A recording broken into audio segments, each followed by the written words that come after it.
नमस्कार साथियों, आज हम महेश वर्माल का पॉलिटी में वन लाइनर जितने भी क्वेश्चन इम्पोर्टेंट हैं आज हम करने वाले हैं। तो संसद से रिलेटेड जितने भी क्वेश्चन हैं आज हम करते हैं। तो आइए शुरुआत करते हैं। अगर आप चैनल पर नए हैं तो वीडियो को लाइक और सब्सक्राइब ज़रूर कीजिएगा। तो आइए शुरुआत करते हैं। लोकसभा चुनाव में जो है निर्वाचित होने के लिए कितने व्यक्ति की न्यूनतम आयु होना चाहिए? तो कितना होना चाहिए? 25 वर्ष। और वोट डालने का उम्र कितना होना चाहिए? 18 वर्ष। कितना होना चाहिए? 18 वर्ष होना चाहिए वोट डालने का अधिकार। वोट डालने का अधिकार है, 18 वर्ष उम्र होना चाहिए, तब आप वोट डाल सकते हैं। उसके बाद है लोकसभा और राज्यसभा में सर्वाधिक प्रतिनिधि भारत के किस राज्य से आते हैं? तो सबसे प्रथम जो है राज्य उत्तर प्रदेश से सर्वाधिक आते हैं। उसके बाद है उत्तर प्रदेश के पश्चात लोकसभा में सर्वाधिक सीट किस राज्य का है? तो ये महाराष्ट्र का है। कितना है? 48 सीट है। उसके बाद है राज्यसभा एक अस्थायी सदन है क्योंकि इसे विघटित या समाप्त नहीं किया जा सकता है। उसके बाद है क्षेत्रफल की दृष्टि से सबसे बड़ा जो है लोकसभा निर्वाचित क्षेत्र कौन सा है? तो ये लद्दाख है। कौन सा है? लद्दाख है। ध्यान में रखिएगा, क्षेत्रफल की दृष्टि से सबसे बड़ा लोकसभा निर्वाचन क्षेत्र लद्दाख है। उसके बाद है परिसीमन के पश्चात उत्तर प्रदेश में मतदाताओं की संख्या की दृष्टि से सबसे बड़ा लोकसभा क्षेत्र उत्तर प्रदेश को माने जाते हैं।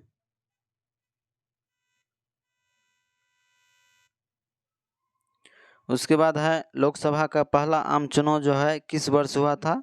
तो 25 अक्टूबर 1951 से 21 फरवरी 1952 के बीच हुआ था। कब हुआ था? लोकसभा का पहला आम चुनाव 25 अक्टूबर 1951 से 21 फरवरी 1952 के बीच चला था पहला आम चुनाव। उसके बाद हम देखेंगे भारत के संचित निधि पर भारतीय व्यय। सबसे पहला है राष्ट्रपति के वेतन भत्ता और उनसे संबंधी अन्य व्यय जो है। उसके बाद है राज्यसभा के सभापति, उपसभापति और लोकसभा के अध्यक्ष और उपाध्यक्ष का वेतन भत्ता।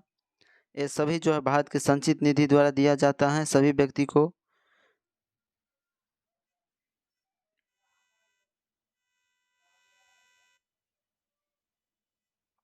उसके बाद है ऐसा ऋण या भार जिसका दायित्व भारत सरकार पर हो।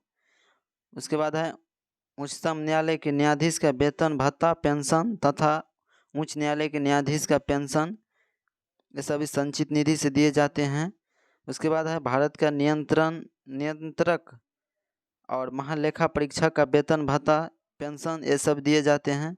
उसके बाद है ऐसे अन्य व्यय को संविधान अथवा संसद द्वारा निर्मित किसी विधि द्वारा जो है इस संसद में भारित घोषित किए जाए।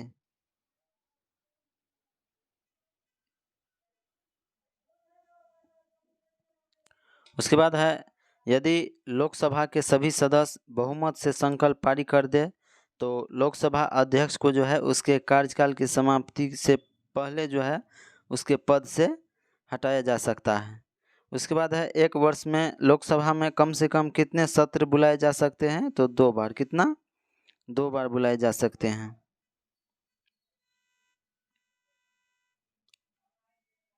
उसके बाद है राज्यसभा के सदस्य के कार्यकाल कितना वर्ष होता है? 6 वर्ष होता है। तो एक बात ध्यान में रखिएगा, राज्यसभा का कोई कार्यकाल नहीं है, ये एक अस्थायी सदन है, लेकिन राज्यसभा के सदस्य का कार्यकाल कितना वर्ष का होता है? 6 वर्ष का होता है। उसके बाद है प्रोटेम स्पीकर की नियुक्ति जो है ये भारत के राष्ट्रपति के द्वारा किए जाते हैं और उसका कर्तव्य होता है नवनिर्वाचित लोकसभा जो आते हैं सदस्य उसको शपथ दिलाना।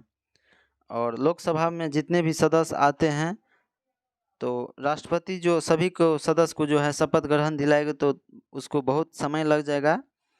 तो इसीलिए जो है एक प्रोटेम स्पीकर की नियुक्ति करते हैं राष्ट्रपति, ताकि उसके कर्तव्य को नवनिर्वाचित लोकसभा के सदस्य को जो है शपथ दिला सके। और 18वीं लोकसभा में जो है प्रोटेम स्पीकर कौन है?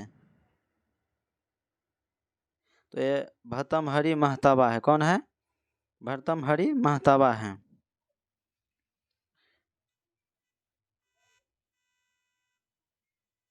उसके बाद है लोकसभा का अध्यक्ष स्पीकर जो है अपने निर्णायक मत वोट का जो है प्रयोग कब करते हैं?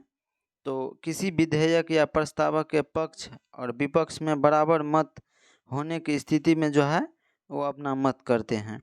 उसके बाद लोकसभा के प्रथम अध्यक्ष जो था कौन थे? JB मावलंकर थे। कौन थे? तो ध्यान में रखिएगा क्वेश्चन, लोकसभा के प्रथम अध्यक्ष कौन थे? JB मावलंकर थे।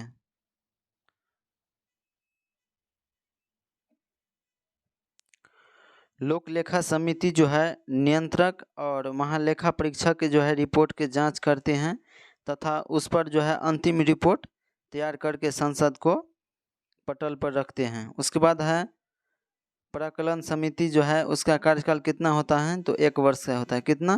1 वर्ष। उसके बाद है राज्यसभा के सदस्य जो है किसके द्वारा चुने जाते हैं? तो राज्यों के जो है विधानसभाओं के द्वारा चुने जाते हैं राज्यसभा के सदस्य। उसके बाद है नए संसद भवन का उद्घाटन जो हुआ था, नया संसद भवन बने हैं, तो आइए उसके बारे में चर्चा करते हैं जो कि सभी एग्जाम में क्वेश्चन बार बार पूछे जा रहे हैं। तो नए संसद भवन का उद्घाटन कब हुआ था? तो 28 मई 2023 को हुआ था। तो ध्यान में रखिएगा, नए संसद भवन का उद्घाटन कब हुआ था? 28 मई 2023 को हुआ, जिसमें प्रधानमंत्री नरेंद्र मोदी ने नवनिर्मित संसद भवन का जो है उद्घाटन किया था। कौन किया था? प्रधानमंत्री नरेंद्र मोदी द्वारा जो है संसद भवन का उद्घाटन किया गया था। ये संसद भवन जो है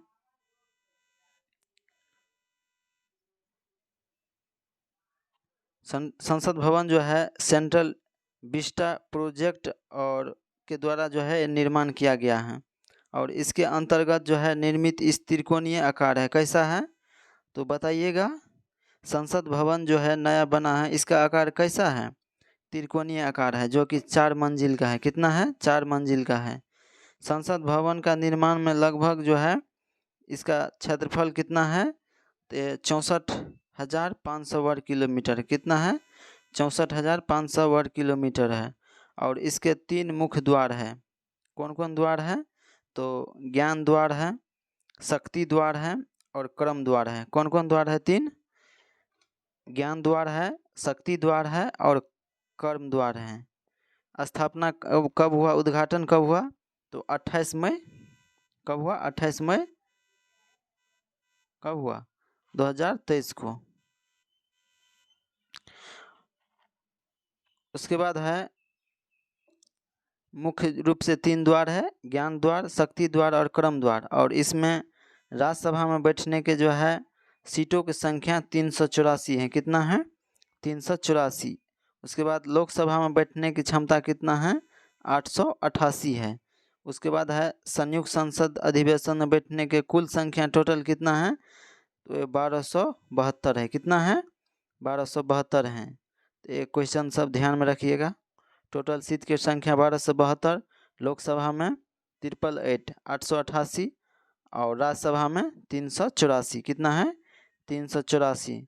दोनों को जोड़िएगा तो कुल सीट मिलाकर 1272 हो जाएगा। उसके बाद है लोकसभा का आंतरिक हिस्सा राष्ट्रीय पक्षी जो है मोर पर तथा राज्यसभा का आंतरिक हिस्सा जो है राष्ट्रीय फूल कमल पर आधारित है। तो लोकसभा का आंतरिक हिस्सा राष्ट्रीय मोर पर आधारित है और राज्यसभा का आंतरिक हिस्सा राष्ट्रीय फूल कमल पर आधारित है। संसद परिसर में जो है राष्ट्रीय वृक्ष बरगद स्थापित किया गया है। उसके बाद पुराने संसद भवन को अब संविधान सदन के नाम से जाने जाएगा। किस नाम से जाने जाएगा? पुराने संसद भवन को संविधान सदन के नाम से जाने जाएगा। तो ध्यान में रखिएगा। उसके बाद हम आगे पढ़ेंगे। संसद में जो है सरकारी विधेयक मंत्री द्वारा जो है जब गैर सरकारी विधेयक मंत्री के अतिरिक्त किसी भी सदस्य द्वारा जो है प्रस्तुत किया जा सकता है। उसके बाद है राष्ट्रपति द्वारा राज्यसभा में कितने व्यक्ति को मनोनीत किए जाते हैं? तो 12 को। कितने किए जाते हैं? 12 को मनोनीत किए जाते हैं। उसके बाद है राज्यसभा के लिए जो है नामांकित होने वाले प्रथम अभिनेत्री कौन था? तो नरगिस दत्त थे। कौन थे? नरगिस दत्त। उसके बाद है लोकसभा के प्रथम महिला अध्यक्ष कौन थे? तो मीरा कुमार थे। कौन थे? मीरा कुमार थे, जो महिला थे। मीरा कुमार महिला थे, जो 4 जून 2009 से 4 जून 2014 तक रहे थे। उसके बाद है राज्य विधानसभा में जो है कोई भी धन विधेयक राज्य के राज्यपाल को जो है संतुष्टि के बिना या अनुमति के बिना जो है प्रस्तुत नहीं किए जा सकते हैं। राज्य विधानसभा में कोई भी धन विधेयक जो है राज्य के राज्यपाल के संतुष्टि या अनुमति के बिना जो है आप प्रस्तुत नहीं कर सकते हैं। उसके बाद वे प्रथम लोकसभा अध्यक्ष कौन थे जिनके विरुद्ध जो है लोकसभा में अविश्वास प्रस्ताव लाया गया था? कौन थे? तो जीवी मावलंकर थे। कौन थे? जीवी मावलंकर थे। प्रथम लोकसभा अध्यक्ष थे जिनके विरुद्ध अविश्वास प्रस्ताव लाए गए थे, जीवी मावलंकर के प्रति।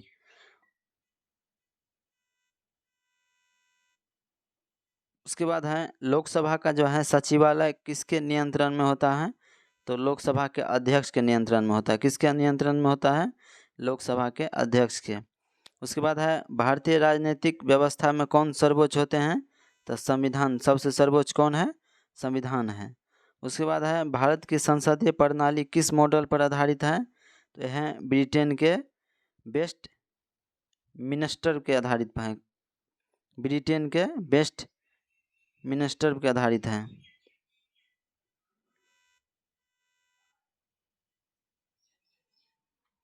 उसके बाद धन विधेयक जो है संसद के किस सदन में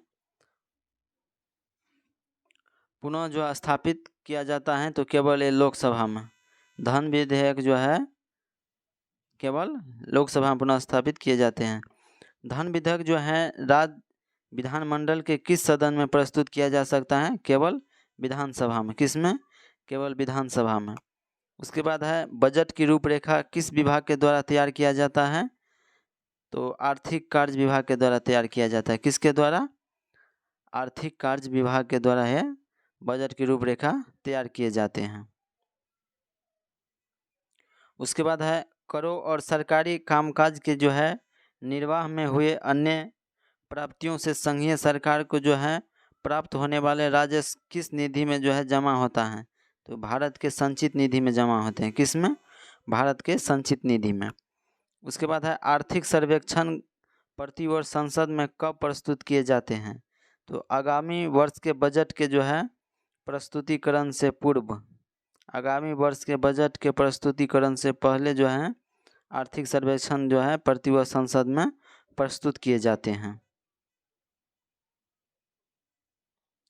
उसके बाद है कोई विधेयक जो है धन विधेयक है अथवा नहीं, इसका निर्णय कौन करता है? तो ये लोकसभा के अध्यक्ष करते हैं। कौन करते हैं? लोकसभा का अध्यक्ष। उसके बाद है भारत के संचित निधि से जो है धन निकालने के लिए संसद का अनुमोदन जो है अनिवार्य होना चाहिए। भारत के जो है संचित निधि से धन निकालने के लिए संसद का अनुमोदन अनिवार्य रूप से होना चाहिए, तब आप धन निकाल सकते हैं संचित निधि से। उसके बाद है लेखानुदान। संघ सरकार को जो है किस प्रकार की अनुमति प्रदान करता है?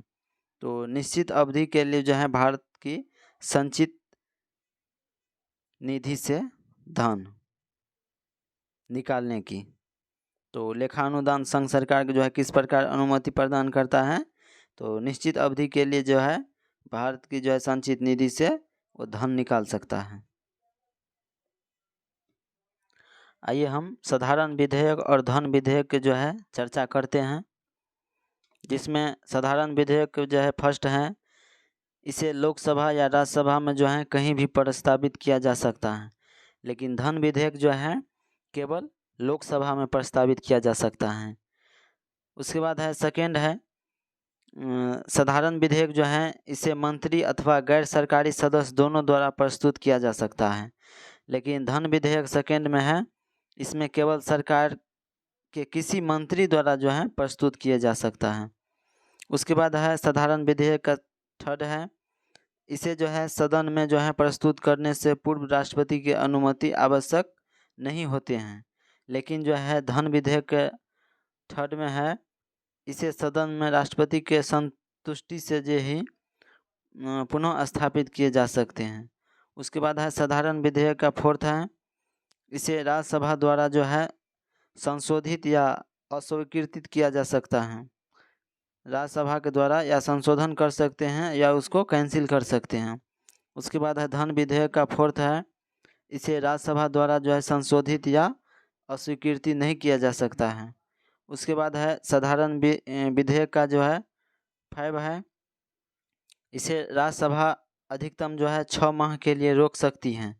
उसके बाद है धन विधेयक में 5 है जो है, इसे राज्यसभा जो है अधिकतम 14 दिन तक रोक सकते हैं। कितना दिन तक? 14 दिन तक। लेकिन साधारण विधेयक में जो है राज्यसभा अधिकतम 6 माह तक रोक के रख सकते हैं। उसके बाद है 6 है साधारण विधेयक में, इसे राज्यसभा में जो है भेजने के लिए लोकसभा का अध्यक्ष के द्वारा जो है प्रमाणित किए जाने की आवश्यकता नहीं होते हैं। लेकिन धन विधेयक का 6 में है, इसे लोकसभा के द्वारा जो है धन विधेयक के रूप में जो है प्रमाणित किए जाने की आवश्यकता होते हैं। उसके बाद 7th में है, दोनों सदनों में जो है असहमति की स्थिति में राष्ट्रपति दोनों सदन की संयुक्त बैठक बुला सकता है और इनमें दोनों सदन में पारित होने के बाद जो है राष्ट्रपति के हस्ताक्षर के लिए भेजा जा सकता है। लेकिन धन विधेयक 7 में है, इसमें दोनों सदनों के बीच असहमति का कोई अवसर ही नहीं होता है, इसलिए जो है संयुक्त बैठक का कोई प्रावधान नहीं है। इसे केवल लोकसभा में जो है पारित होने के बाद राष्ट्रपति के हस्ताक्षर के लिए भेजा जा सकता है। उसके बाद है साधारण विधेयक 8 है, यह विधेयक लोकसभा में कैंसिल होने पर जो है सरकार को अस्वीकृति या कैंसिल होने पर सरकार को जो है त्यागपत्र देना पड़ता है यदि इसे मंत्री ने प्रस्तुत किया हो तो। उसके बाद धन विधेयक में 8 है, यह विधेयक लोकसभा में जो है अस्वीकृति होने पर सरकार को त्यागपत्र देना पड़ता है।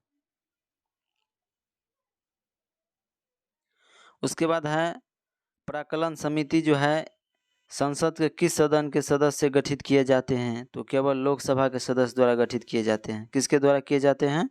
केवल लोकसभा के सदस्य द्वारा किए जाते हैं। उसके बाद है कोई भी कानून विधेयक जो है संसद के किस सदन में प्रस्तुत किए जा सकते हैं? तो हम संसद के किसी भी सदन में जो है प्रस्तुत कर सकते हैं।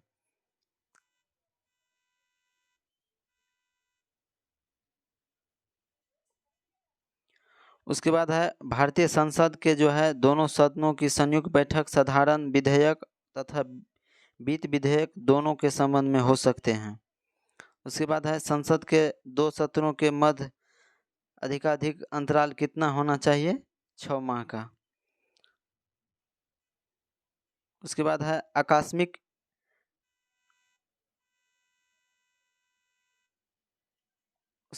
आकस्मिक निधि को जो है राष्ट्रपति कैसे व्यय कर सकते हैं? तो बिना संसदीय स्वीकृति के कर सकते हैं।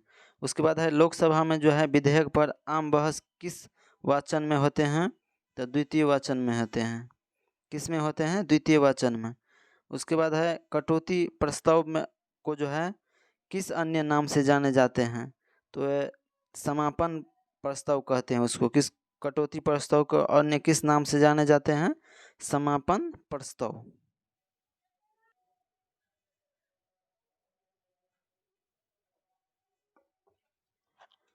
यदि कोई धन विधेयक लोकसभा द्वारा स्वीकृति कर दिया जाए और राज्यसभा जो है इसे अधिक से अधिक कितना अवधि तक रोक के रख सकता है? तो 14 दिन तक रोक सकता है। कितना दिन तक? 14 दिन तक रोक सकता है। उसके बाद है यदि वार्षिक संघीय बजट जो है लोकसभा द्वारा पारित न हो तो प्रधानमंत्री अपने मंत्रिपरिषद सहित त्यागपत्र दे देते हैं। आगे हैं संसद जो है विधानसभा के किसी भी सदस्य की सदस्यता तब समाप्त समझी जाती है जब वह जो है सदन को सूचित किए बिना लगातार 60 दिन जो है तक अनुपस्थित रहते हैं। उसके बाद है संसद जो है राज्य सूची के किसी विषय पर कानून कब बना सकती हैं? यदि राज्यसभा ऐसे संकल्प पारित करते हैं तब। उसके बाद है भारतीय संसद के जो है संप्रभुता किसके द्वारा प्रतिबंधित है? तो न्यायिक समीक्षा से। उसके बाद है संसदीय व्यवस्था में शून्यकाल किस देश की देन है? तो ये भारत के हैं। किसके? भारत के हैं। उसके बाद है सदन की कार्यवाही का जो है प्रथम घंटा क्या कहलाता है? प्रश्नकाल कहलाता है। प्रथम घंटा प्रश्नकाल कहलाता है। तो वीडियो अच्छा लगा हो तो कृपया सब्सक्राइब कर दीजिए। मिलते हैं अब नेक्स्ट वीडियो में।